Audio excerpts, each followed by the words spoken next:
live. Yes, we are live.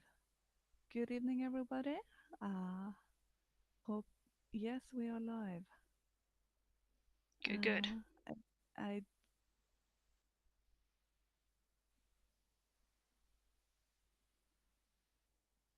I'm then just I managed to refreshing mute myself. my applications. Indeed. Yes. I can see that we are. Yeah.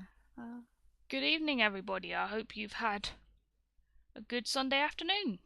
How's everybody doing? See in the chat. I do hope that everyone has had a good Sunday and a wonderful weekend.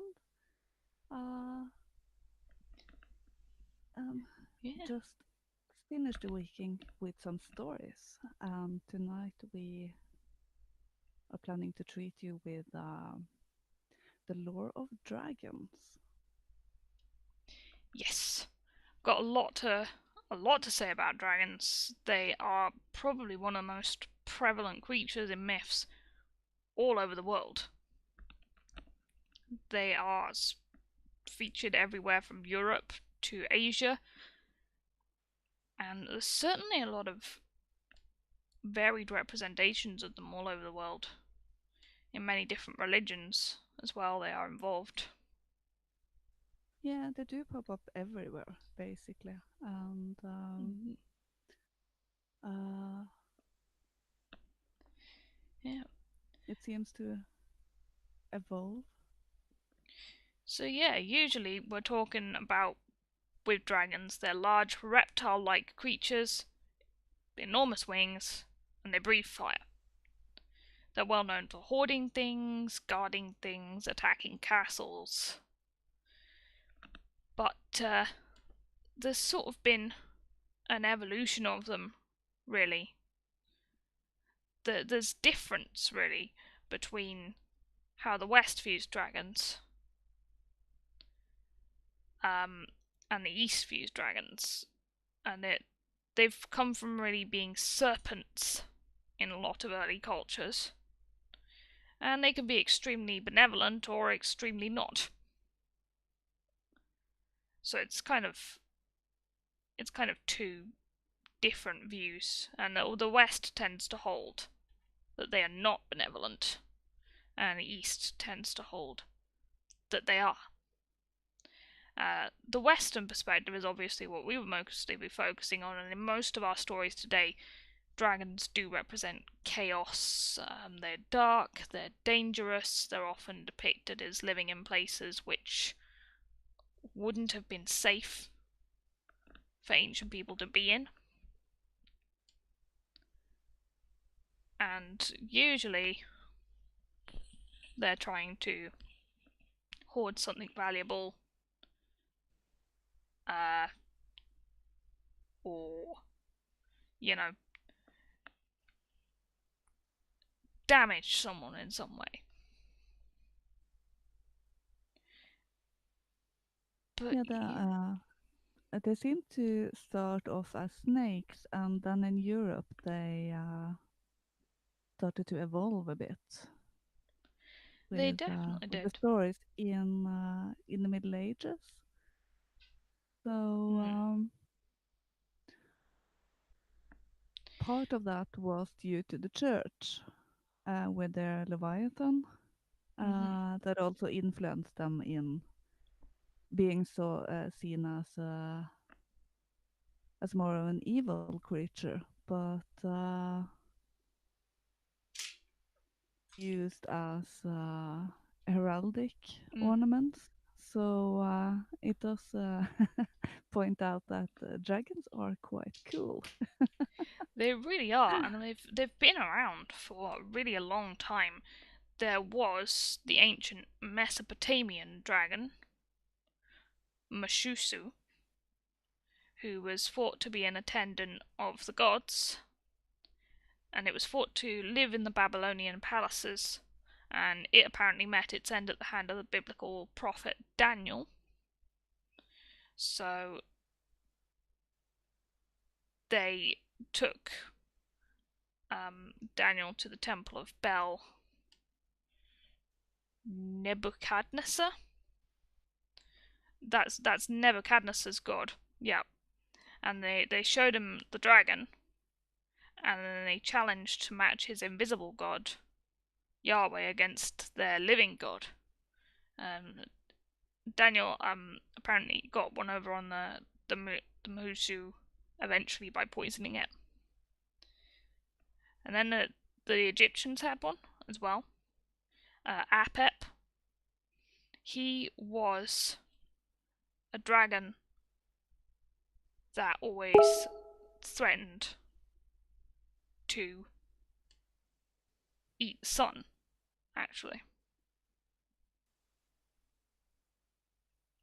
And then the Hindus also had one in their religion called Vritra, who's an enemy of Indra, and he was known to bring drought. Christians have one too, actually, Leviathan. He's probably going to turn up at the end of days, where it's said that God's gonna defeat him once for all. Well, they were talking about Yahweh, which of course I think is more. I don't know if that's a Jewish name for God. More like it. But there is a dragon involved. There is dragons involved in Christian mythology as well, Yeah, or Christian I've accounts of the end of days. I've heard of the Leviathan, but no one ever said to me that it was a dragon. So that Yeah. was quite surprising to me, actually. Well, some people have characterized it as a dragon of more than 300 miles in length, which Well, is a very quite freaking long dragon. that is quite a long dragon, yes. Uh, but there seems to be quite a bit of dragons from that Mm. area. So The lines do get blurry between dragons, hydras, sea serpents, and I believe there is a particular stanza of Voluspa that you wanted to read out, Lynx, for its reference to a particular dragon. yeah, one that we have from the Norse religion is Nidhögg, which is a dragon that gnaws at the root of Yggdrasil. And he's constantly bickering with the eagle that has his nest on the top of the tree. And there's a squirrel that goes up and down between them, exchanging their insults. So that is a bit funny. But there's actually not much information about him in the original sources. There's basically just three stanzas from the Vålesbo. The first is stanza 38 and 39 in the translation that I found. And it goes as follows. A hall I saw, far from the sun. On Nastrand it stands, and the doors face north. Venom drops through the smoke went down, for around the walls the serpents wind. I there saw wading through rivers wild, treacherous men and murderers too, and workers of ill with the wives of men. There Nidhögg sucked the blood of the slain, and the wolf tore men. But you know yet more. So that is those two stanzas, and it describes um, the whole of Nidhögg. Mm. Uh, And it and certainly is evocative. yeah, he basically rules over criminals, and it points to how oath breakers and murderers are the biggest sins in the Norse societies, and also uh, infidelity uh, with other men's wives. So they put fidelity very high. And if you do break these rules, then you will end up in the halls of Nidhugg, which is basically made up of serpents. So, and Nidhugg will also suck your blood and gnaw at your bones. So, not very, very comfortable. He's definitely not a nice dragon. No, he slithers around the roots of Yggdrasil, and he in particular prefers the areas of the cold region, Niflheimer. That is basically the world of ice, which is contrasted by the world of fire. I don't remember what that's called right now. Um, I think that's Muspelheim, isn't it? yes, that's Muspelheimer. Yes. And he also visits Hel quite a bit, which is the mistress of the underworld of the dead. And some say that he is her creature, that Hel is his mistress. But it's a bit hard to tell with so little from the sources. But he also pops up in stanza 66, which goes as follows.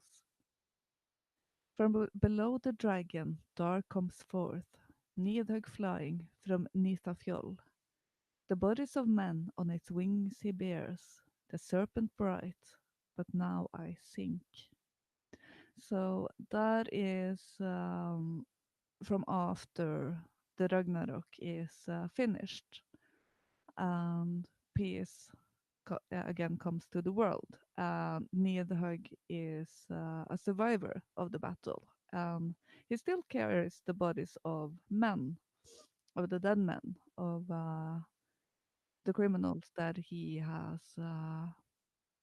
having the guardianship over. And some say that this stanza is talking about redemption and a new life, a new chance, much like the Phoenix. But not everyone agrees about that. But he Yeah. basically comes back as a contrast to the good forces. So it's still a world of duality. Um, and his name also says quite a bit about him being uh, the one who take cares of the villains, as Yeah. need is a term for social stigma for those who lose their honor and gains a status as a criminal. Uh, höger is the suffix, and it usually means striker, um, but it's not really clear in this instance. So most interpret his name as striker in the dark, which is an interesting one, I think. That is definitely interesting, and I hadn't actually known that about Needhog's name. I had heard the theory that he was instrumental in sort of second chances or resurrection, but the people who were pushing that seemed to have an interest in inverting the good and the bad there when I came across it. I've heard arguments that Needhog is actually misnamed and was a good figure. But that doesn't actually seem quite right to me.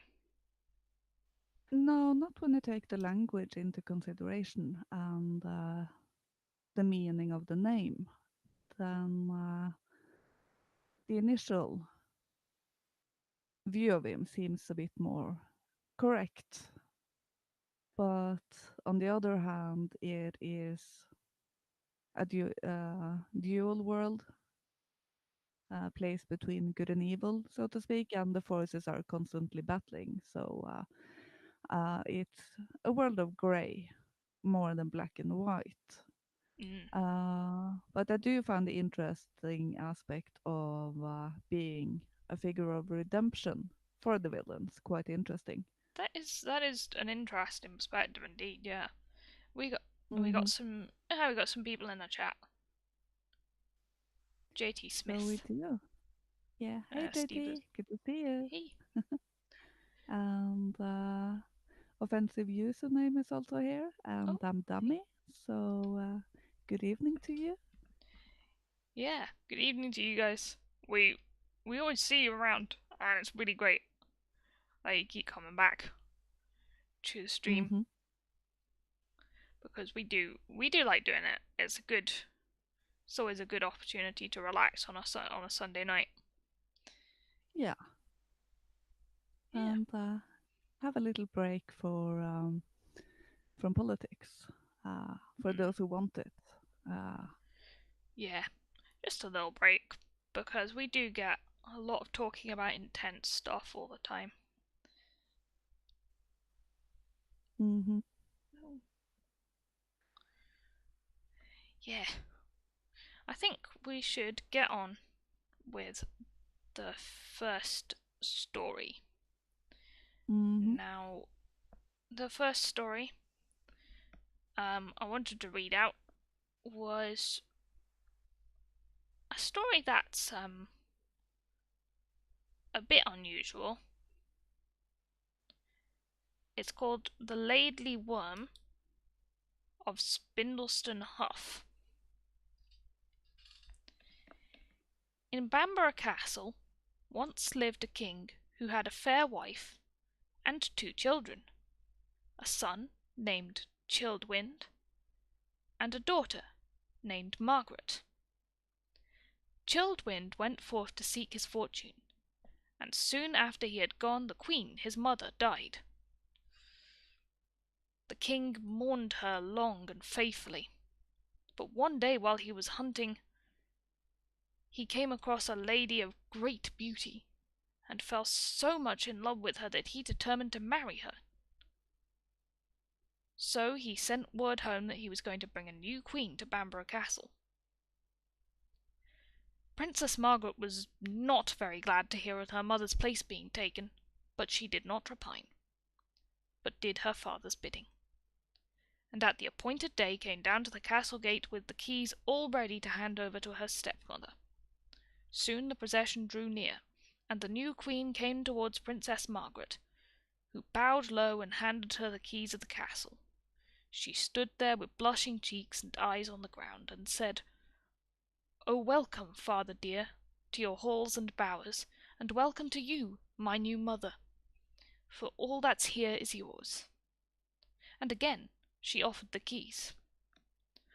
One of the king's knights who had escorted the queen cried out in admiration, "Surely this northern princess is the loveliest of her kind." At that the new queen flushed, and cried out, "At least your courtesy might have accepted me." And then she muttered below her breath, "I'll soon put an end to her beauty." That same night the queen, who was a noted witch, stole down to a lonely dungeon, wherein she did her magic with spells 3 times 3, and with passes 9 times 9. She cast Princess Margaret under her spell. And this was her spell: "I weird ye to be a laidly worm, and borrowed ye shall never be, until Childwind, the king's own son, come to the hearth and thrice kiss thee. Until the world comes to an end, borrowed shall ye never be." So Lady Margaret went to bed a beauteous maiden, and rose up a laidly worm. And when her maidens came in to dress her in the morning, they found coiled up on the bed a dreadful dragon, which uncoiled itself and came towards them. But they ran away shrieking, and the laidly worm crawled and crept, and crept and crawled, till it reached the Hough, or the rock of Spindleston, round which it coiled itself, and lay there basking with its terrible snout in the air. Soon the country round about had reason to know the laidly worm at Spindleston Hough, for hunger drove the monster out from its cave, and it used to devour everything that it could come across. So at last they went to a mighty warlock and asked him what they should do. Then he consulted his works and familiar, and told them, "The laidly worm is really the Princess Margaret, and it is hunger that drives her forth to do such deeds. Put aside for her 7 kine, and each day as the sun goes down, carry every drop of milk they yield to the stone trough at the foot of the Hough, and the laidly worm will trouble the country no longer. But if ye would that she be borrowed to her natural shape, and that she who bespelled her be rightfully punished, send over the seas for her brother, Chilled Wind." All was done as the warlock advised. The laidly worm lived on the milk of the 7 kine, and the country was troubled no longer. But when Chilled Wind heard the news, he swore a mighty oath to rescue his sister, and revenge her on her cruel stepmother, and 33 of his men took the oath with him. Then they set to work and built a long ship, and its keel they made of the rowan tree. And when all was ready, they went out with their oars and pulled sheer for Bamborough Keep. But as they got near to the keep, the stepmother felt by her magic power that something was being wrought against her. So she summoned her familiar imps and said, "Chilled Wind is coming over the seas. He must never land. Raise storms or bore the hull, but nohow must he touch the shore." Then the imps went forth to meet Chilled Wind's ship. But when they got near, they found they had no power over the ship, for its keel was made of the rowan tree. So back they came to the Queen Witch, who knew not what to do. She ordered her men-at-arms to resist Chilled Wind if he should land near them, and by her spells she caused the laidly worm to wait by the entrance of the harbour. As the ship came near, the worm unfolded its coils, and, dipping into the sea, caught hold of the ship of Chilled Wind, and banged it off the shore. 3 times Chilled Wind urged his men to row on bravely and strong, but each time the laidly worm kept the boat off the shore. Then Chilled Wind ordered the ship to be pulled about,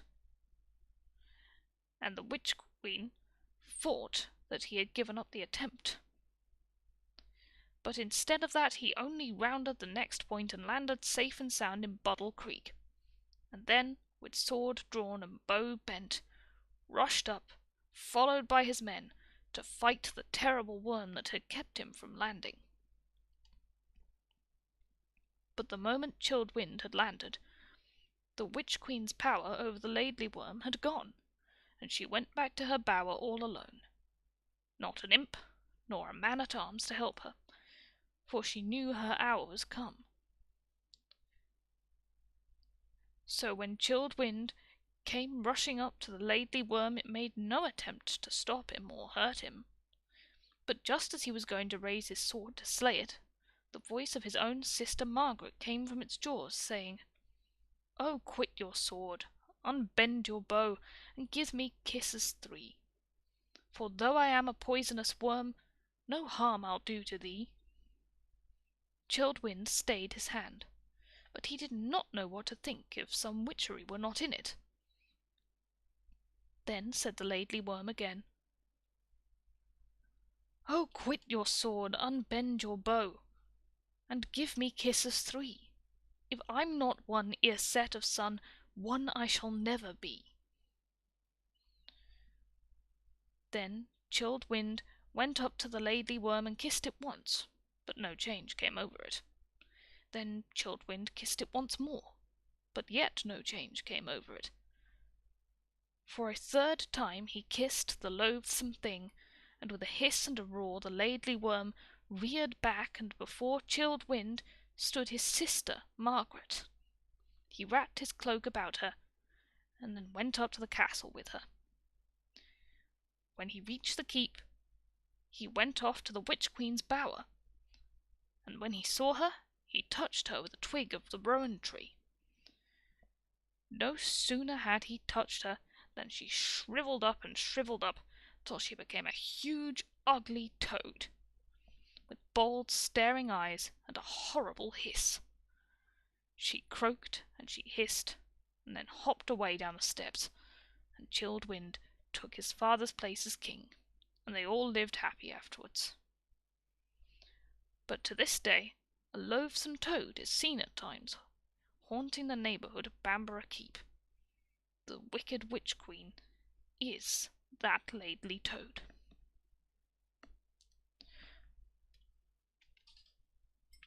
So yes, that was the Laidly Worm Spindleston Huff. And now there are maybe a few things in there which are not quite apparent immediately to the modern ear, including why it would be so important that the ship's hull was, of course, made from rowan. But we shall come to that because there is quite an interesting history behind rowan. One of the things I noticed straight away about this poem is actually the spells. I Yeah. think also did you also notice it links that prevalence of the number 9? Yeah, that kept popping up all the time. Yes, it really was. It's actually quite like good mathematics because it's like 3 times 3 is 9, but then 9 times 9 is not just two nines, it's 81, which equals, when you add up the digits, 9. Mm-hmm. Which I think is part of the reason I think why people all over the world have been so fascinated with the 9 times table. Mm-hmm. Because you add up the digits of any number times by 9, you will get, eventually, 9. Or more than Yeah. one 9. You know? Yeah. Then there's there's a lot of magical associations with 9. The chief of which being the 9 herb charm that Woden gave. Mm-hmm. And then there's the symbol of the Valknut, which is, of course, 3 triangles. So, again, that's 9 sides in all. And it was it 9 days and 9 nights that Odin hung on the world tree? I think that was. Y- yeah, that's 9 nights Yeah. and 9 days. Um, and of course, in the Norse religion, uh, Mm, there are 9 worlds of everything. So there is. 9 was the big sacred number in the Norse religion. So Yeah, and as I've said earlier, the numbers 3, 6, and 9 continues to be prevalent in Scandinavian folk tales. So that one has definitely kept its meaning in the lore of the people, even if they forgot why over the years. It definitely has, because you get also you get nine in a lot of places all over the world. It's got associations in Hebrew, Chinese, general Asian, Buddhist, the Buddhist sort of law, Taoism. There are a lot of people who apparently have these associations with the number nine, Hmm. which seems like there is definitely some sort of thing that they all noticed about it, Yeah, and that it's universally associated with magic. definitely. I'm not sure why the Anglo-Saxons have 7 worlds. There's only 7, but of course 7 does crop up in this tale as well, with the 7 cows, which is what kine means, if the milk didn't make it obvious. Oh, and by the way, Laidley, it literally just means ugly. It just means ugly. Hmm. Yeah. Sometimes those older words might need an explanation, uh, which is a bit sad, but then it's good to educate people on it. Yeah, I think like some of these older words are pretty good. Like, I don't know, calling someone a Laidley worm is a bit more of a creative insult than a lot we've got nowadays. Might deploy that one. Could do. Hmm. But yeah, there's definitely links to sort of Norse practice, perhaps Anglo-Saxon, in the way she's practicing that magic there, which, is not really. She's obviously using it for doing a bad thing here. But I think in ancient law, the number 9 would have been a lot more ambiguous. And Yeah. yeah, the other thing is about this Rowan. That's the other thing that may be confusing. The Rowan, though, is actually mountain ash, is its other name. And in Scots Gaelic, it's called charoon. And apparently, rowan and red thread, made into crosses usually, have been considered protective in Britain for a very long time. And I think this was the tree the first woman was made from in the Norse mythology. Yeah, that is an interesting connection. I've heard about the importance of Rowan in Old English lore, in particular the pre-Christian one, and it does seem to have a bit of a special status. It definitely does, and that might be one secular reason for why it might be is because it was very strong. It was frequently used to make walking sticks and tools and handles and spinning wheels and spindles and that sort of thing. Apparently, it's got this little tiny 5 pointed star opposite its stalk, and people are linking that to the pentagram, which is not really a symbol that I've ever used because it just seemed to be really, really used by some very weird and just not adaptive sort of people. Just the type of people that you don't want around. But it seems like, having looked a bit into the pentagram, it seems like it is an older symbol which has perhaps been co-opted. But that was a whole sort of thing, and it was turning up in the Middle East, and it was turning up in places, and a lot of people linked it to this distinctive shape of Rowan. But I did find that interesting. Hmm. Uh, Yeah. yeah, So that's sort of the deal with why Rowan keeps those imps and stuff away from the ship, and that why when a witch was touched by it, that she would shrivel up because it is thought to be very protective. yeah, and ward of evil. Yeah. So that's just a few things that jumped out at me about the story that people might not know. In terms of the general plot, I sort of have a feeling that this is a bit about family dynamics. I don't know. What jumps out at you, Lee? Uh, I would agree on most of what you said. Uh, but I have to admit, I was my mind got a bit preoccupied by the toad at the end.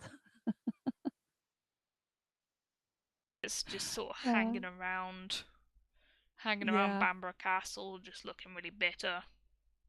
Used yeah, to be a queen once. yeah. And now I'm a toad. But it also illustrates power struggle within families and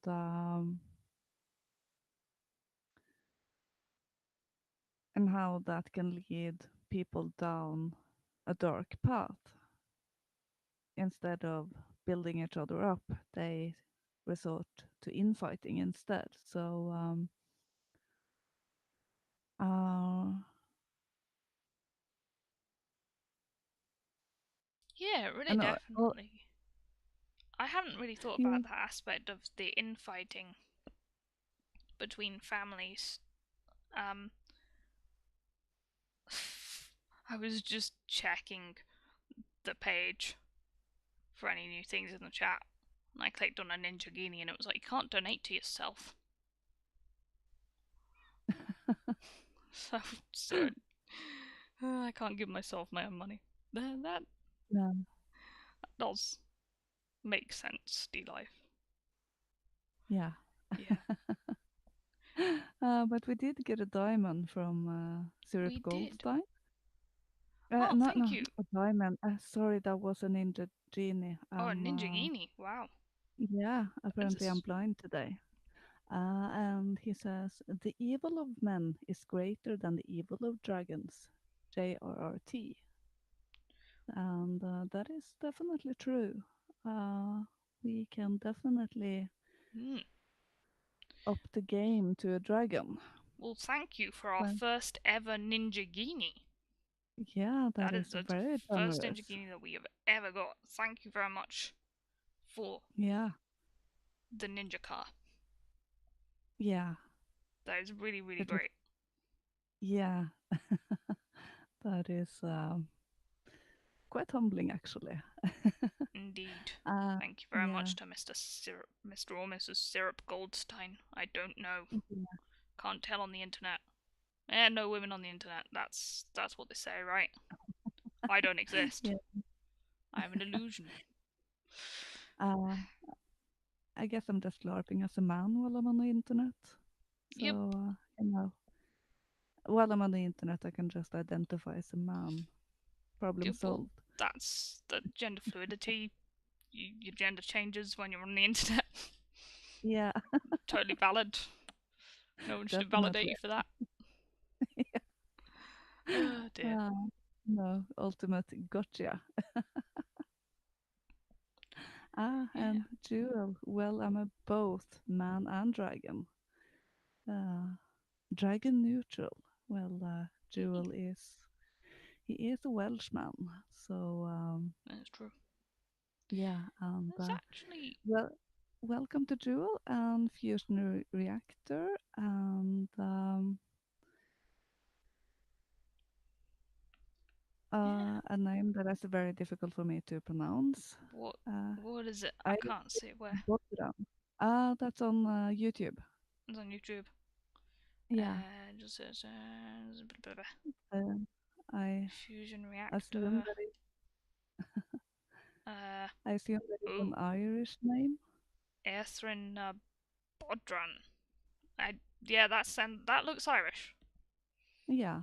That looks Irish. Well, I I'm should sorry know if I how to butchered pronounce the this better. name, but welcome. I hope you are enjoying the stream. Yeah, it's really, really nice to see new people. Yeah, it is. Yeah. Um, Another thing I thought about in the story is the concept of having to kiss a monster. It was Yeah. kissing the dragon, wasn't it? So we are more used to having to kiss a frog to find the prince. But the concept is the same, more or less. It is true. And that sort of thing sort of links into my theory about the story because I believe that if you could look at this on sort of an allegorical level, Princess Margaret has lost her mother. She's had the place taken of her mother by a very unnurturing stepmother who's very jealous, Hmm. and this directly turns her into a monster. And then we've got her being brought cow's milk to subsist on. And I thought that was very, very interesting because cows, well, there's a lot of accounts of primordial cows, like Anhumla, I think. Hmm. I'll have to check the name of that primordial cow. Um, but I think that's Hindu primordial cow. There's another Hindu cow as well, a maternal sacred cow. And Humla, I think there's also the primordial cow. Yeah, and Humla is in the Norse mythologies because there's a primal cow that licks the first man out of the ice. Yeah, Yeah, The Norse creation story gets a bit weird. There's just ice. There's a cow. It licks a man out of the ice, as you do. yeah, yeah, of course. But yeah, uh, there's the sacredness of cows and primordial cows all over the place, and they yeah, are usually associated with maternal love, and of course milk. Well, I say the milk of human kindness. You know. it does. It does remind me of a Norwegian story. I don't remember the name of it off the top of my head. It's Prince Lindworm, and Lindworm is also thought to be a dragon-ish creature. Uh, it's sometimes seen as the equivalent of a wyvern. And there is a prince who is born a lindworm because the queen doesn't follow the instructions from the witch to get pregnant properly. And she gives birth to twins, and one of them is a lindworm. And he wants to get married first because he was the firstborn. And he keeps eating his brides, because he's a monster. And the final one in the Norwegian story, it is a shepherd's girl. She gets instructions from the same witch who helped the queen back in the day. And she tricks the lindworm to changing its skins 7 times, and then she washes him in whey, sweet milk, and sour milk, and then he turns into a beautiful prince. So that is also a bit interesting, and also the connection with milk being healing and sustaining, basically. That is true. like we have that does seem like it's a common sort of trope of milk. And really, what got me with the milk here is that she seems to be needing, in order to placate her from insatiable hunger, sort of a maternal substitute. Mm-hmm. It's not quite the same, but No, that it's is not the the only same. thing that will Uh, placate her, is a maternal yeah, substitute. yeah, it definitely points to a very deep-seated need and insecurity in her, and probably the lack of feeling loved, perhaps, and feeling safe. And another thing, it just sort of reminded me that she's continuously controlled by the presence of her stepmother, and her stepmother causes her to push away her brother, who actually the familial love of whom is the only key to saving her, which I found like that really analogous to many real life situations of abuse, Mm-hmm.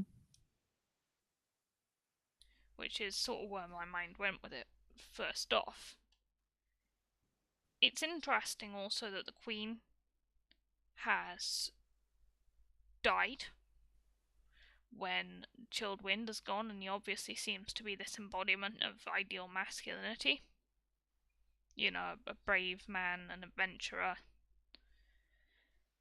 but he's gone away and sort of left his duties as prince of the kingdom, and his mother, a feminine symbol, has died. And then when he returns and restores order, the representative of the feminine in his sister is back to her normal self. I felt that was quite interesting, and that could be something that it did mean. How Yeah, that the is an balance again. interesting. Yeah, uh, we often see when the strong masculine fails, then the female fails as well. And in many cases, a nasty or toxic female takes the woman's place, and yeah, wreaks havoc. And we certainly see that today.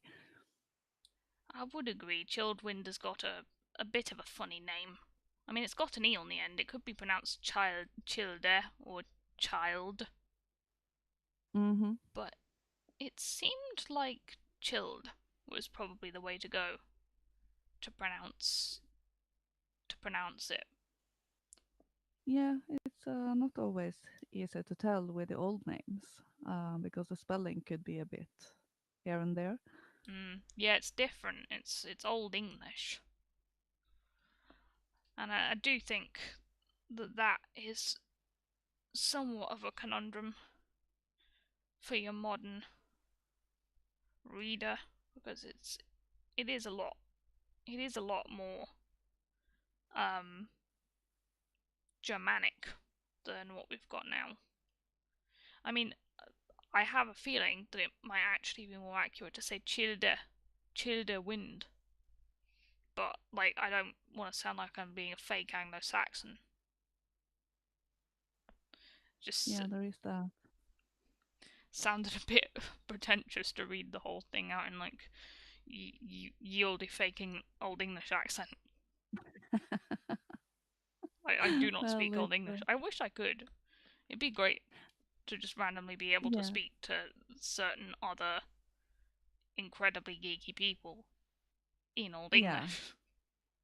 yeah. Well, another problem might be that the listeners might have some problems understanding. So, in Yeah, I mean, if particular, they spoke both English and German, they'd be fine, I guess. but nah, Yeah. it's not. It's not the most understandable dialect. I also restrained myself from reading the Voluspa stanzas in Old Norse because I don't speak Old Norse. But it would be fun to try. But maybe no one could understand it, so better not. I have heard Old Norse. I don't think I can understand that. But yeah, I understand every not every word, but quite a few words. But that's because I'm Norwegian, so they can be quite similar as it's the origins. but we got another story next, which is a bit more classic dragon story. I think that one was really kind of representing her transformation into a dragon, was maybe kind of representing just complete emotional turmoil and corruption by sort of a disruption of the family dynamic, which is not Yeah, typical of how dragons are used, but it does in keep with their sort of theme of chaos. The next one is a bit more of a typical dragon narrative, and that is the Green Dragon of Long Witten. Just let me locate the tab.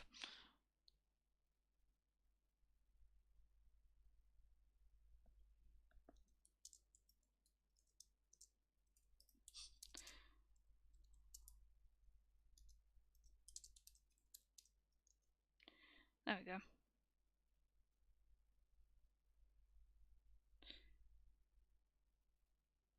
In the grounds of Long Witten Hall, near Rothbury, Northumberland, were 3 wells. The wells were known for miles around on account of their medicinal properties of the water. The wells were the scene of a midsummer festival, where people assembled to drink the miraculous water. One day, a ploughman, weary from toil, came up to the wells to sup. To his horror, he discovered that a gigantic green dragon, with its long whip-like tail, coiled about one of the wells. It was lapping the water from another well with its long black forked tongue, in the manner a dog laps at a bowl of water. Upon seeing the man, the creature seemed to melt from sight before his eyes. The terrified ploughman knew the monster was still present and watching him, due to the rhythmic hiss of its breathing. Shaking as if struck with the palsy, he fled home. Soon word of the dragon got about. A few people claimed to have seen it, but mostly it stayed in its invisible state, betrayed only by its sibilant breath and the heat of its flames. Unlike many of its peers, the long-witted dragon did not deal wholesale destruction to the area, but stayed by the wells. It barred all who came to drink at them, guarding the water as other dragons guarded treasure. Finally, a wandering knight happened into Long Witten. He was none other than Sir Guy of Warwick, a redoubtable champion who had slain many giants and monsters throughout England and the Holy Land. Guy listened to the people's pleas and rode out to fight the dragon. Guy had a great advantage. He was carrying with him some magic eye ointment given him by a wizard. Once rubbed into the eyes, it rendered all things visible. Guy could plainly see the dragon lying next to the wells. It was a formidable beast, larger than the greatest elephant he had ever seen in the Holy Land. It was covered in iridescent green scales, punctuated by toad-like poison glands. The leather wings were folded against its body, and its elongated tail coiled off into the shadows. The huge head bore a great crest or fin, and the jaws were liberally furnished with ivory knives. Between these teeth, a livid green venom trickled, doubtless having its genesis in the twin venom stacks that hung below the dragon's jaws. Its green, glowing eyes flickered, and the smoky nostrils twitched at Guy's approach. With supreme effort, Guy stayed calm. He wanted the dragon to think it was still invisible to him, and catch the fiend off guard. Rearing onto its hind legs like an immeasurable bird, the dragon dashed forwards. But Guy was ready, and whirled his horse about and charged. He aimed his lance at the dragon's flank, but the 15-foot weapon glanced off diamond-hard scales. The dragon seized the lance in one of its clawed forelegs and snapped it like a reed. The toothy head flashed down, and only Guy's shield saved him from the dragon's razor fangs. Drawing his sword, he slashed at the head, but the scales turned his blade black. Again, the dragon lunged, jaws agape. This time, Guy parried and hacked at the dangling venom sacs.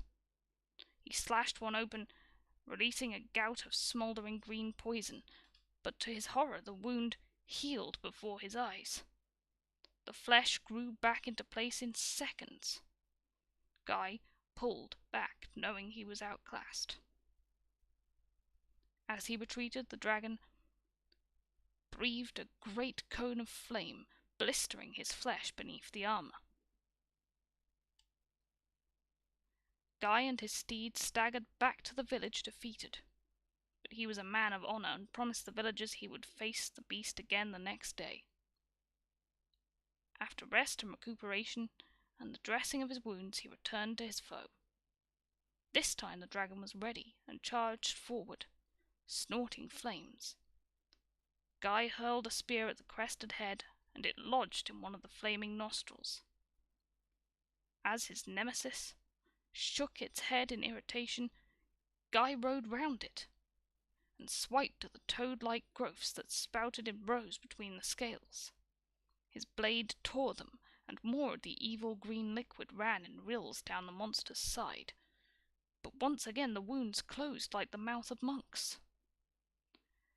The dragon swatted the knight aside like a fly with one of its massive wings, as it plucked the spear from its snout. The ghastly head, larger than a flour barrel, stuck out and snapped up the knight. Fangs pierced armor, and the dragon shook Guy like a terrier worrying a rat. It then contemptuously threw him aside and returned to the well. This time, Guy crawled back to the village. Despite the protests of the worried peasants, he vowed to finish his task the next day. Despite both man and horse being much worse for wear, the pair rode out for the third time. Guy was cautious this time, and watched the dragon from afar. He noticed that it always kept the tip of its tail in one of the wells. He then remembered the curative powers of the well, and realized that this was the source of the dragon's self-healing power. He formed a plan. He galloped towards the well, shouting his challenge to the monster. Enraged, it reared up, releasing a blast of flame. Guy and his steed, a veteran of battle, stayed just beyond the reach of the flames, but Guy let out a scream as if injured. Another blast followed. Again the knight was just out of range. He yelled in mock agony. He slumped in his saddle as if mortally wounded. His horse seemed lame and slow. Bellowing in triumph, the dragon reared up and bounded forwards, reckless in its bloodlust. Sure enough, the end of the tail was drawn clear of the well. As the beast bent to swallow, the rider plunged his blade through the attacker's throat. As it withdrew, gurgling horribly, he span his horse about so that it was between the dragon and the well. Dodging the flailing claws, he rode between its legs and jabbed the poison-dripping warts on the monster's belly. Caught by surprise, the creature staggered to one side and fell. Its massive tail whipped round and slashed horse and rider repeatedly. Guy backed away to a safe distance and drew his bow. As the beast regained its feet, he sent an arrow through its eye and into the brain. The brute collapsed. Even as he watched, Guy saw the huge body begin to dissolve, as if eaten away by acid. Soon nothing was left but a smoking, oily pool, seeping into the ground, but the water of the wells would quench the acrid slime. And that was the green dragon of Long Whitten.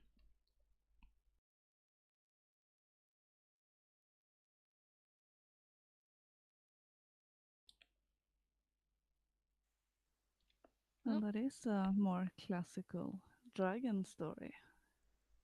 With the knight and having the fight Yeah. and everything. It is definitely more so, and there are a lot of stories which are really very similar to it that I have found. Because there is a recurring theme of dragons and wells, and I suppose that I ought to actually talk a bit about holy wells. This particular story from Long Whitten is from Northumberland, and the main sort of one of the mainstays of worship in Northumberland was actually holy wells, and they could be really big or ornate with big stone carvings, or they could just be holes in the ground. There's a particular one that was I found called Pin Well near Wooler, which had the rather unusual trait that people would leave bent pins as an offering there, and it was at the foot of Horsden Hill, and the king was said to have directed a legendary battle from a rock called the King's Chair that protrudes from the southern face of that hill. But for most of these holy wells, the water was simply sipped or poured on that part of the body that needed healing. In other cases, a small offering, such as a pin, might be left by the visitor. Sometimes in northern England and Scotland, a small rag or ribbon might be tied to a tree, and that was how they would sort of leave their offerings at the well. There's a hell of a lot of these wells that are dedicated to Christian saints and the Virgin Mary. There's also some really interesting ones, like wells dedicated to King Arthur and Robin Hood, actually. Do you have any similar sort of sacred wells anywhere in Norway? I think. Uh, Not that I know of. Maybe because we have so much water, it's basically everything, everywhere. I mean, um, so it's not really that sort of, you know, holy wells and springs and everything.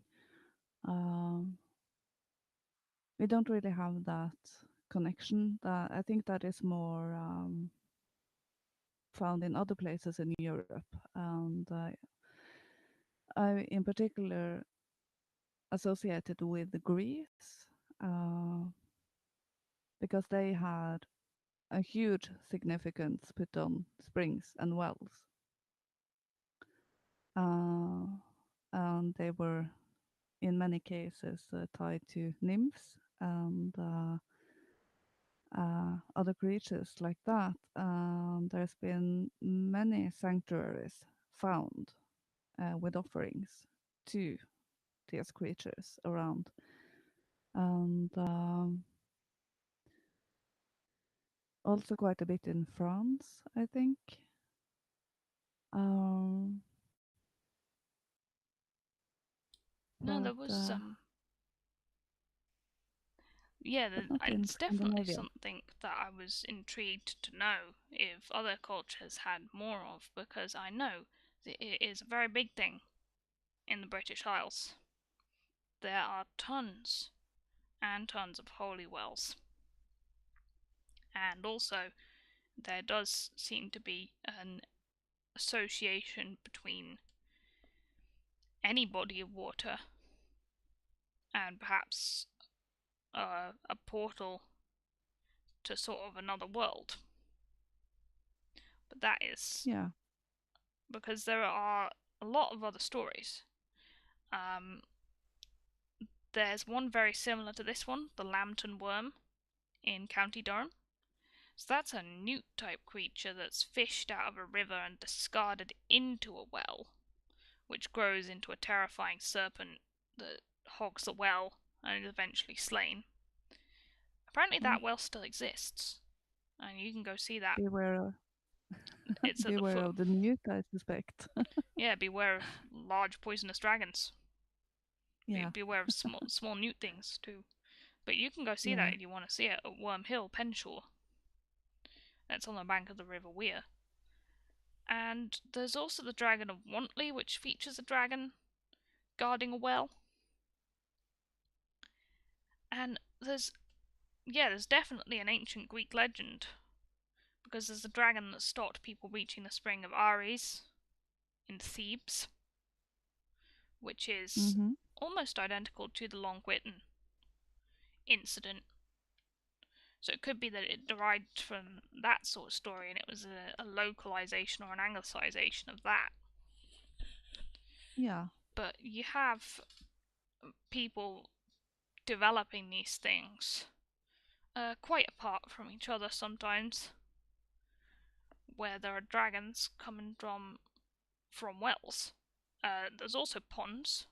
Like I could have read the Lyminster Knocker, which I actually do have an edition of, and that is when a dragon has a bell dropped on its head because mm. two people are trying to find out how deep a pond goes, and so they lower a bell down into the pond to see how far it goes. Unfortunately, uh, they drop it on the head of a very angry dragon who lives in the water, and shenanigans ensue. Yeah, I think I read that one actually Yeah, some time ago. Yeah, but it there does is ring a bell. there is another one actually. The Hughenden dragon, where a local woman was very surprised to find a large serpent bathing in a nearby pond. Then they were like, "Well, you've just nominated yourself as bait." So she apparently because she was made to sit near the pond in order to attract the beast, and the villagers would Yeah, pounce and kill it. And you can imagine that she maybe said, "Can anybody else do this? Does it have to be me?" Yep, you saw it. You lure it. But yeah, yeah, then they dispatch it and they actually stuff it with straw and hang it outside the woman's farm as a little trophy.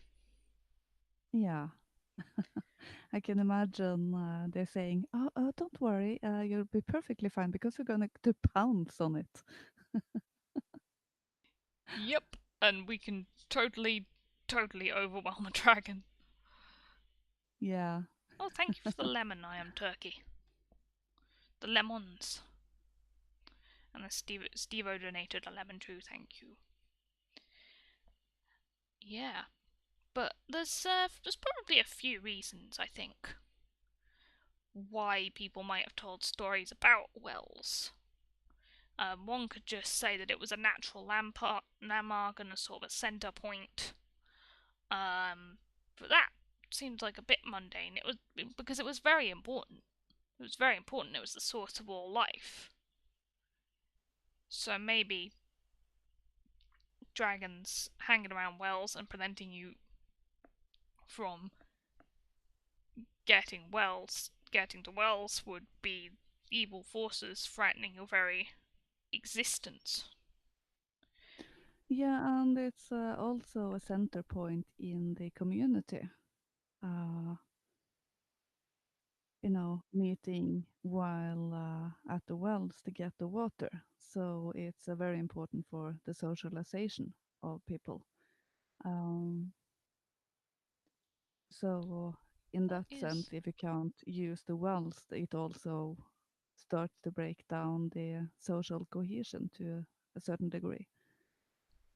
It does to a certain degree, so it could be very representative of that sort of corrupting influence.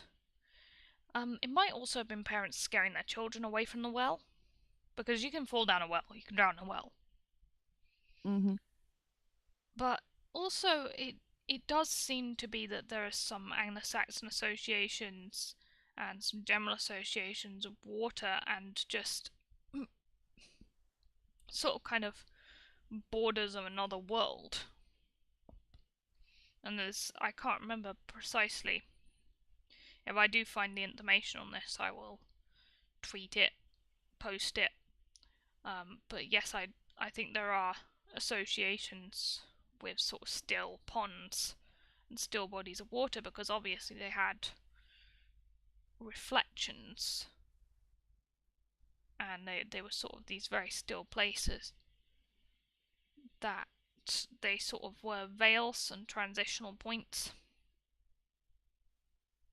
which I think modernity would just dismiss as silly superstition, but they kind of are places where a lot of people would have drowned, went to their deaths. They were places where a lot of a lot of things would have lived, and there's definitely something spiritual about them, no doubt about it. And Yeah, they're also very um, how to put it? It invokes the imagination in in many cases. They are a place of darkness as you go down, and you can almost have a feeling that you're drawing water from the center of the earth. So it's something that you could say it's a image of something you can draw from deep within yourself. Um, and with the old Germanic religion, yeah, there is the well of Urd, which was a healing, uh, filled with healing water. Yggdrasil was ruined many times by all of the squabbling of the creatures in it. And then it was bathed in the water from Ird's well, and it healed and regrew. And we also have Mimir's uh, well, yeah, that is the well of knowledge.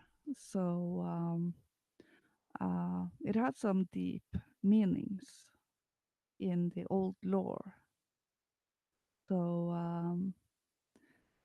and they do invoke the imagination quite well. So I do think that's one reason why it's a continuous fascination with them. yeah. I believe it to be sort of a valid reason to say that they are just points between the worlds in and of Hmm. itself. I think I believe that these places of life have their own spirits, their own souls. It is a precept of most paganism, is animism. Hmm. So I think that is definitely sensed in all of these old stories, and it's only recently that we've stopped sort of respecting the souls of these places. I think there's Yeah, there's, there's actually nothing more jarring to me than to see people having thrown rubbish in a stream. It feels a lot like sacrilege. yeah, I think because it definitely. is. It is, in my definition, it is. Yeah, I don't like garbage being thrown in nature at all. We have garbage cans for that, so Yes. why not use them? And it's not really that hard to, if there's none around, to just take it with you until you come to one or until you get home. No, So, not really. You kind of hope there's uh, kind of karmic consequences for that kind of desecration of particularly sacred, sort of beautiful spaces. yeah, Yeah.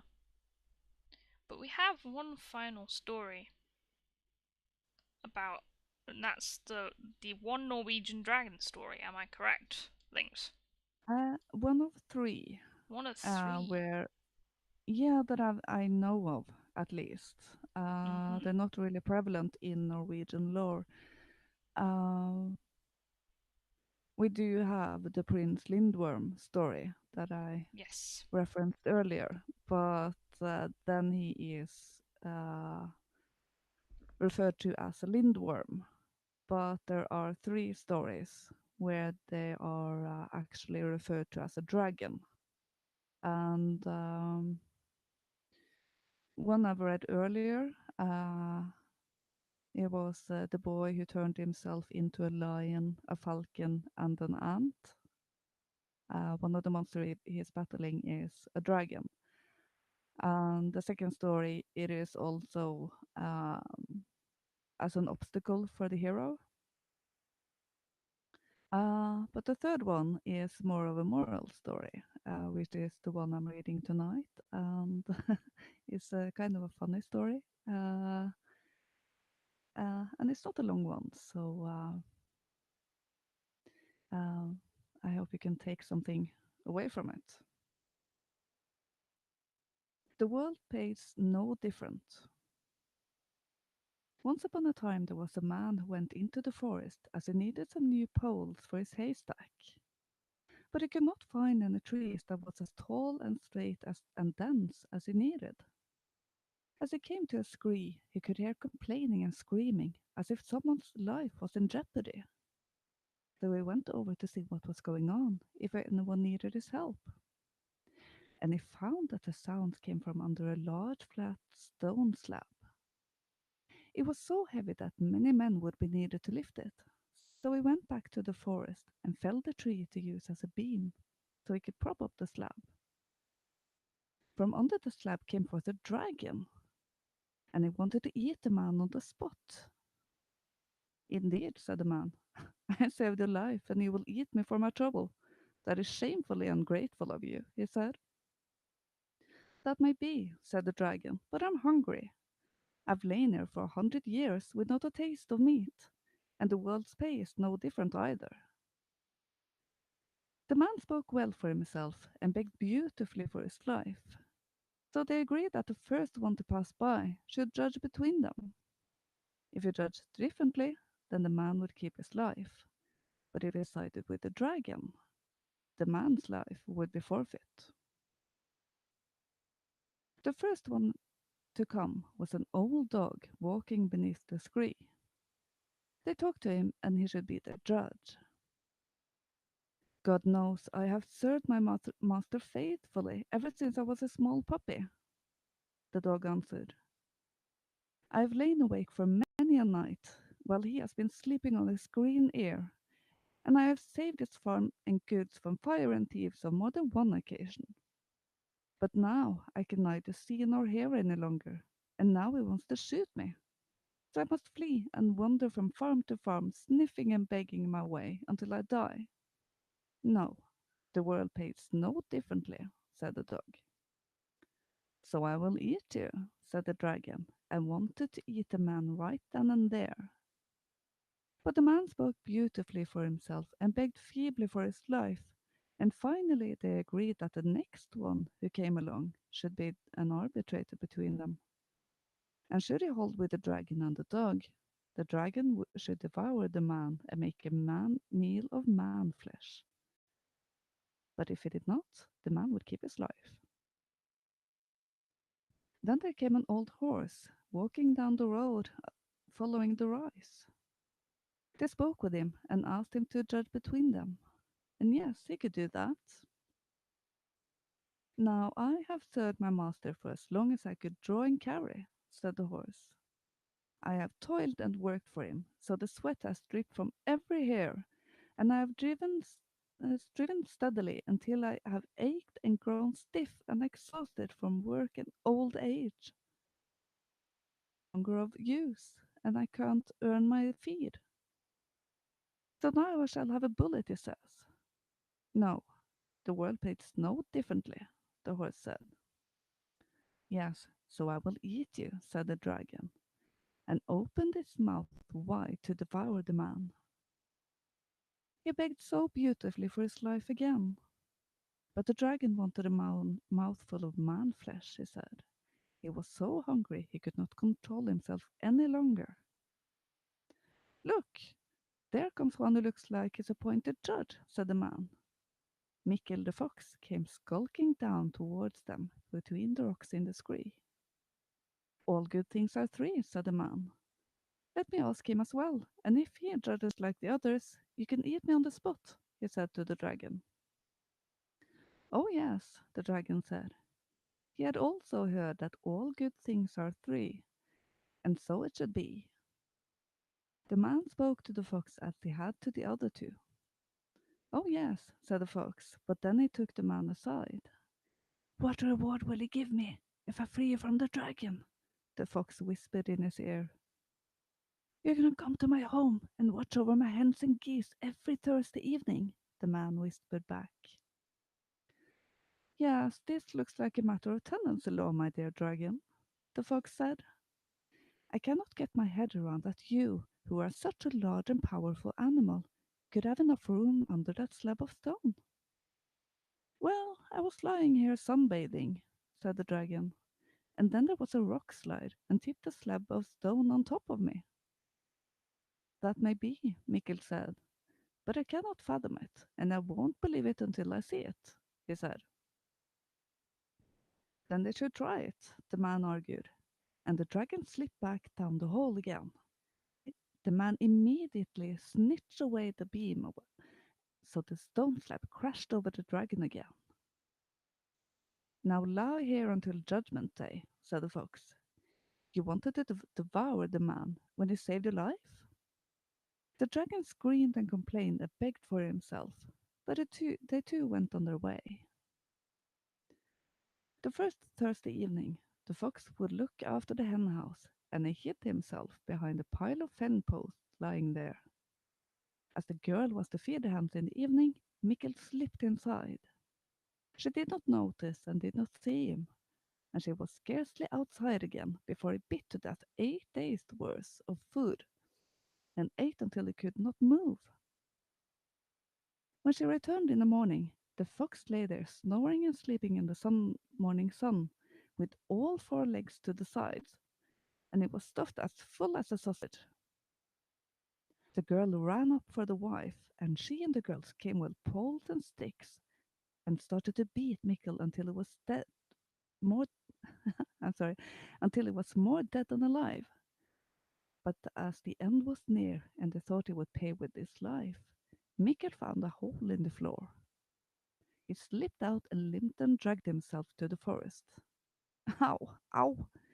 The world pays no differently, and that's the truth of it, said Mikkel the fox. So it may not pay to do someone a good service, it seems. At least maybe not if you are an animal and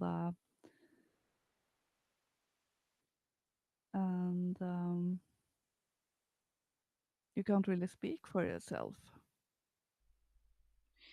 Yeah, I really like how it's like you you save a guy from getting eaten, and like the moral of the story is, yeah, the world really is the world really is that harsh. Yeah, be careful for people who double cross you, basically. I do wonder if the man just slinked away to a neighbor or something for that Thursday evening, not telling his wife and girls that the fox was allowed into the hen house as it pleased, and Yeah. just let them deal with the trouble. But it should be said that it did eat and kill for 8 days, so it was a bit out of bounds, you might say. Mm. So he was supposed to be there Yeah. once a week, so why eat for 8 days? That's just greed. Yeah, that is. He did overstep the sort of. He ate like enough for 8 days, and really, if you allow someone to enjoy your full hospitality of a Thursday evening, general hospitality etiquette would not, approve of eating 8 days worth of their food. No, But that is gluttony. So, I guess but it's a loophole. It's a loophole yeah, because he says, I'll let you go, my chicken coop, but he never does say anything about his wife. no, he doesn't. He never said anything about Uh, that. no, but it is interesting that it's a talking dragon, and it comes from a pile of rocks, basically. So again, we have the motif of monsters coming from stone or the mountain, as it is on the mountainside. So that is very prevalent in Norway. Yeah. People noticed that I Um, slipped on my touchpad and made Moshly Finkelstein a mod for like 5 seconds. Shortest position of authority ever. Yup. Yup. Yep, it was. It was not it was not intentional. It's just like well, you're a oh no, nope, did not mean to do that. mm, Oh wrong dear. button. Well, these things happen. Yes. There have been instances with people accidentally getting muted as well, and Accidental mute, accidental mod. yeah, yeah. But at least in real life, it's a bit easier uh, Oh, thank you for to free ice creams, damn dammy. yeah. Thank you. Yeah, I Yeah. I've been I swear I'm out of it tonight. I've been slipping up on my touchpad and accidentally like clicking Ninja Genie to self, which is just D-Live's like you can't donate yourself Ninja Guineas, and I'm like I didn't mean to. I don't think my Well, brain's working today. that's the reason why I use a mouse and not the touchpad. Yeah, I've got my mouse attached to the controlling OBS, Yeah. OBS. I say OBS sometimes, but I think you're supposed to say OBS. But yeah, Yeah. certainly Uh, not a great touchpad. I did pretty well today. no, but I deserve this. these things happen. Yeah. Yeah. Well, But back to the story, I do think it's quite interesting that the dragons comes forth and they just food. You saved me, but food. I'm hungry. yeah. And that he has a taste for man flesh. An old dog comes by and an old horse comes by, but he still wants the man. So Hmm. Yes, it is. it It is interesting. He could have eaten any other one of those animals. I mm-hmm, guess it's sort of. It's quite cynical, really. It's imploring you not to be too quick to help people. Yeah, at without least sort of checking caution. what sort of people they are first, I guess. Yeah, uh, the hospitality has always been very strong in Norwegian society. So we do need some stories to caution us against it. Uh, not all good deeds goes unpunished. Maybe do not help Um, dragons. yeah. That is definitely a point of the story. Do not release the dragon. Keeping under the rocks, please. It will do you no good. Also, among other Uh, things you shouldn't release are the kraken. yeah, some Yeah. beasts are best kept uh, tied down in one way or another.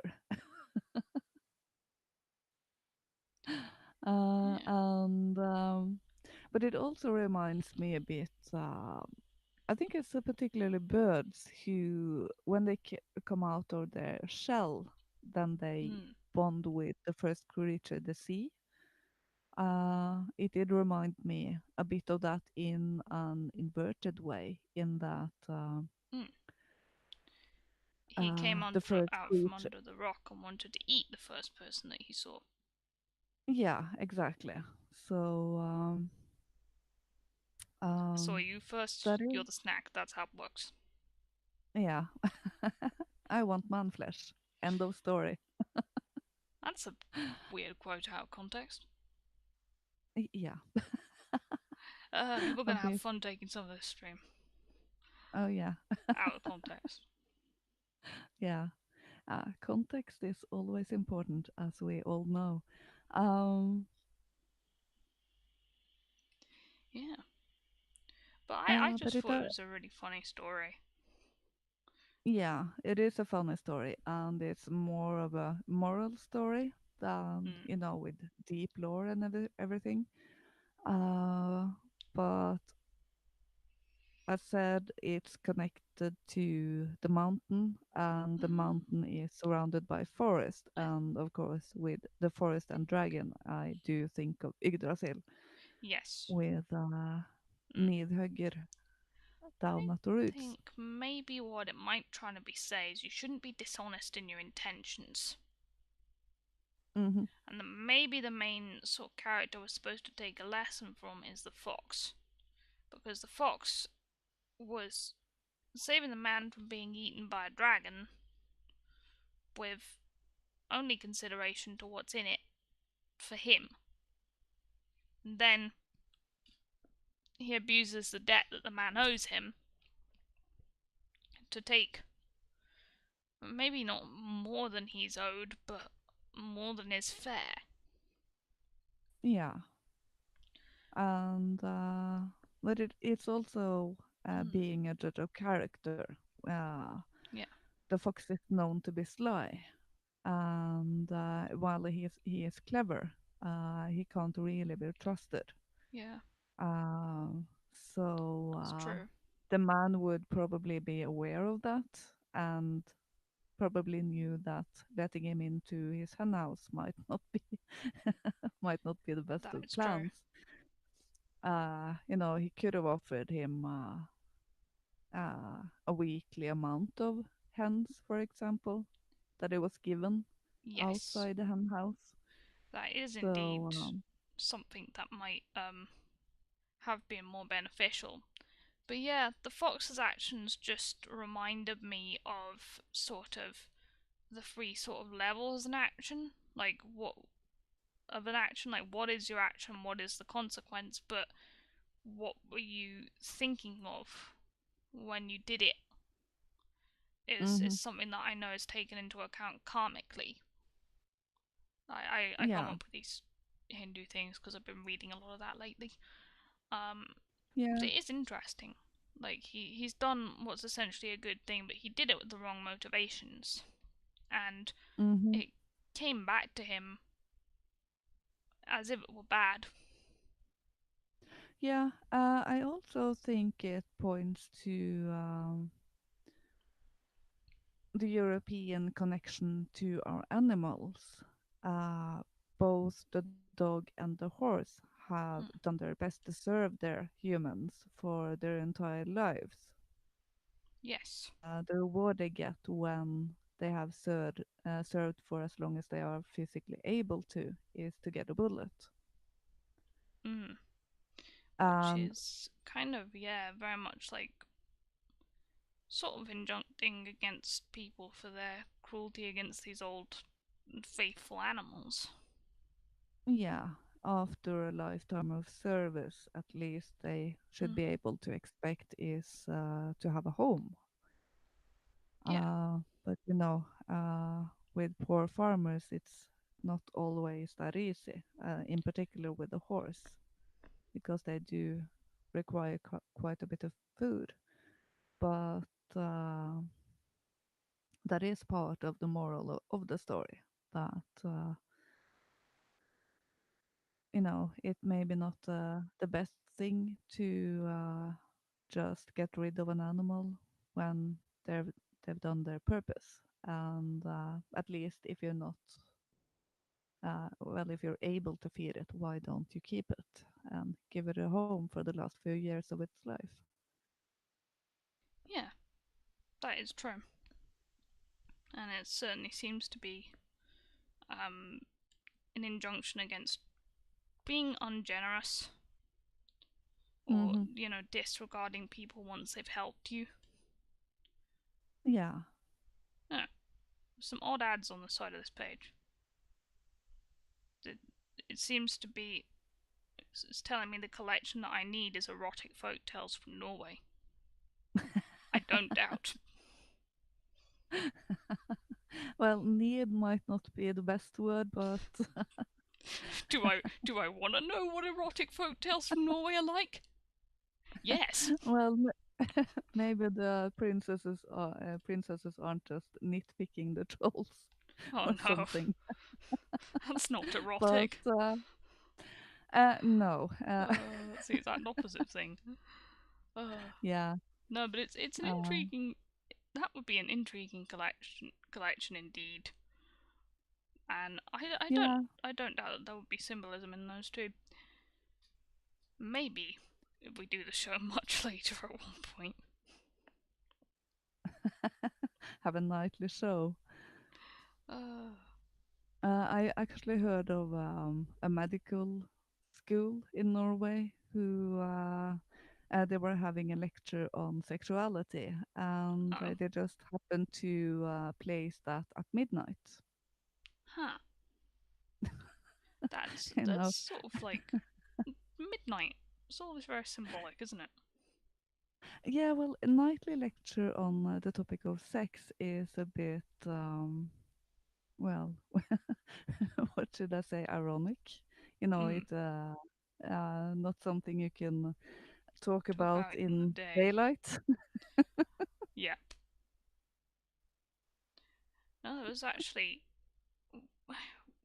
We could maybe do sort of Eros related um stuff sometime because there is a lot to say about the nature of how love is portrayed in fairy tales. Yeah, And I know I there's might. some contemporary sort of right wing theory on what that's all about. Yeah, I'll maybe I find some interesting books or something in a used bookstore about that. I do plan on taking a trip uh, when I go into the city next and see if there's something interesting lying there. But I don't know if I will actually found the erotic fairy tales of Norway in there. But you No, never that would know. be a hell of a find. If Yeah, I saw that, I'd be like, is this book ever going to come up again in any other store? Um, no, probably not. Do I want to know what's in it? Yes, no, jein, as they say in Germany. But you'd sort of just have to buy it if it was going cheap. yeah. Oh, hello. I agree. Has just turned up. Yeah, We're we are on pretty the live much as well. we're pretty much done with the we are done with the stories. Yeah, Yeah, we have but no more for tonight, but it's great to see you say hello. And we got the mm-hmm. replay. It'll be cropping up on YouTube. Well, the video will be available Mhm. immediately. So, but Yes. the chat can take a bit of time to load. So Mhm. you can Well, just go back and thank enjoy. you. Thank you to Fearless Bear for the ice cream and the lemons. Three Hmm. lemons. Yes. Yeah, he was hosting as Uh, well, and it's like, damn it, lol. that is very good. Alright, shall we open chest? Yeah, we can do that. Now we can add. We've forgotten Have to a open the little, chest a couple of streams. We should open chest more. yeah. Well, it's it can be quite a bit to keep track of. So So, right, we will let's get a hang of it. distribute the rewards.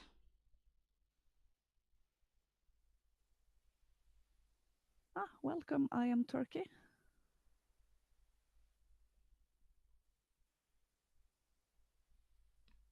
Oh, it's counting down. For 13 Yeah. seconds to reward distribution, apparently. Who's won? Who's gonna get lemons? Well, that's always the question, isn't it? And damn dammy! 38 lemons. Fearless Bear got 22 lemons. I agree. Just turned up. Got 16 lemons. And Marsha Finkelstein got 13.2 lemons. Ah, congratulations to the winners. I don't know how much a point of a lemon is worth. Yee. I don't Thank know. you. Thank you all for turning up. Oh, we just got an in flood Yeah. of lemons. I am Turkey gave lemons. Marsha Finkelstein gave lemons. I agree donated 14 lemons. Marsha Finkelstein gave more lemons. Yeah. Thank you, everyone. Well, tonight's hero is definitely Syrup Goldstein with Mm-hmm. gifting us our first Yes. Ninja Genie. Lovely Uh, Ninja Genie. yeah. So thank you again so much for that, Syrup. We really appreciate Yes. it. Yeah. And we hope you have enjoyed our little show on dragons. It might be a theme we will We hope return to. so. Um, Um, the title is now updated. yeah, well, that's good. So we've got the links in the description Mm-hmm. of YouTube. I put them in there. Yeah, we will put in links to our stories in on Twitter and on our Yes. Telegram channel. So if you're interested, then please check that out. And for those who aren't aware, you don't need to have a Twitter account to check it out. You can still read it. So Mm-hmm. you don't have to sign up for anything. So that is good. A lemon equals 1.2 cents of the American Mm, dollar. That is good to know. I yeah, can probably calculate how much we do have. Yeah. Well, thank you everyone for turning up. Yes, listen on playback pretty much straight away. That's great. Thank yeah. goodness the playback, because we can't always be where we want to be at the right time. Yeah, it's not fun when you uh, just don't catch a stream. You know, you get into the last 5 minutes or something. That's really irritating. I'd never seen candle So, waving Pepe. I've seen that quite a bit lately. Huh. And good night, Jewel. Thank you for being Good here with night. us. It was good to see you in the chat. Good night, Jewel. Bye, everyone. Yeah, good night. Bye.